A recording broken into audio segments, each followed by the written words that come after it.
Smart Ideas avec Elsa Bortuzzo, bonjour, bienvenue. Vous êtes la cofondatrice de Yokumi, créée en 2019 avec Nastasia Martinez.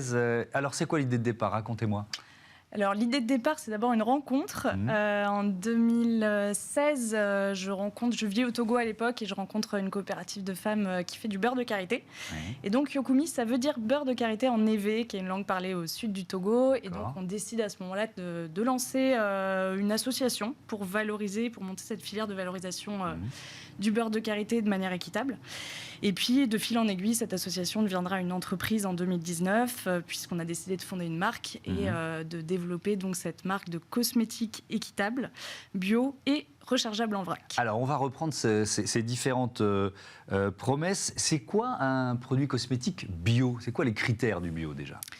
Alors, bio, basiquement, c'est un produit sans pesticides. Ouais. Donc, nous, on va un peu plus loin puisqu'on travaille avec des produits sans formulation, donc sans produits chimiques dans la formule cosmétique. Ouais. C'est que des produits bruts. Donc, typiquement, une huile, un beurre de karité. Et donc, on travaille à partir de noix, de fleurs qui sont récoltées dans la nature. Et ce point-là est aussi important puisqu'on travaille avec des productrices qui fonctionnent avec des savoir-faire traditionnels et notamment dans la cueillette. Et donc, on va avoir ce système de cueillette sauvage où on n'a pas de champ, on n'a pas de culture, mais on va avoir ce moment de la cueillette, au moment de la saison où le karité tombe, où l'arganier produit ses fruits, où on va aller chercher dans la nature, en fait, le produit naturel et après le transformer de manière traditionnelle. Et alors, ça rejoint l'autre promesse sur le cosmétique équitable. Vous travaillez avec des entrepreneurs locaux et notamment des femmes productrices. L'idée de la juste rémunération, elle est au cœur du projet, c'est ça? Bien sûr. On se pose aujourd'hui la question où a été fait notre t-shirt, comment a été produit le coton. C'est la même chose en fait quand on parle alimentation, quand on parle textile, quand on parle cosmétique. C'est important de savoir d'où viennent nos produits que l'on consomme et évidemment qui les a produits et dans quelles conditions.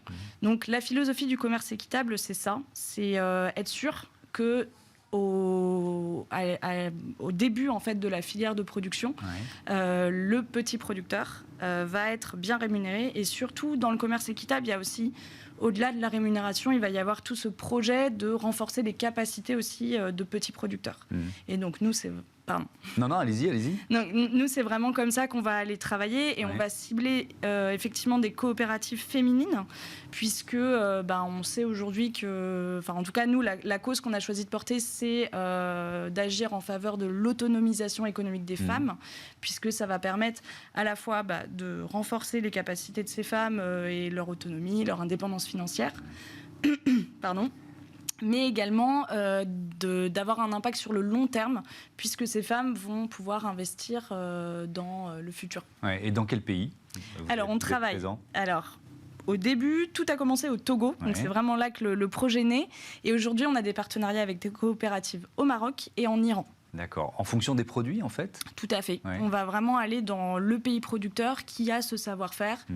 Parce que quand vous parlez de produits bruts, donc il y a le beurre de karité, il y a l'huile. L'huile d'argan, l'huile d'amande douce, l'eau de rose. On a aussi les hydrolats, voilà, l'eau de rose, l'eau de fleur d'oranger. Donc on a une petite gamme, ce qui s'explique parce qu'on va vraiment aller choisir les personnes avec qui on travaille. Ouais. Donc il y a toute cette démarche derrière. Et donc il y a le dernier axe dont on va parler, le côté rechargeable, le vrac. Alors, il y a une question de défi à relever. Comment on propose finalement cette option-là aux clients? Eh bien, c'est un vrai enjeu aujourd'hui, à la fois pour la distribution et pour transformer nos pratiques en tant que consommateurs. Ouais. Donc, il faut des entreprises qui proposent ces solutions-là. Donc, qui déjà offrent l'opportunité aux consommateurs de consommer en vrac. Donc, nous, c'est ce qu'on fait. Donc, consommer en vrac, ça veut dire quoi? Ça veut dire surtout remplir, donc avoir des points de recharge pour réemployer ces contenants. Donc nous, on va fournir justement cette offre de contenants réemployables adaptés à la cosmétique, parce qu'il y a aussi un enjeu par rapport à tout ce qui va être la consommation alimentaire et cosmétique, et donc fournir à la fois des produits de qualité.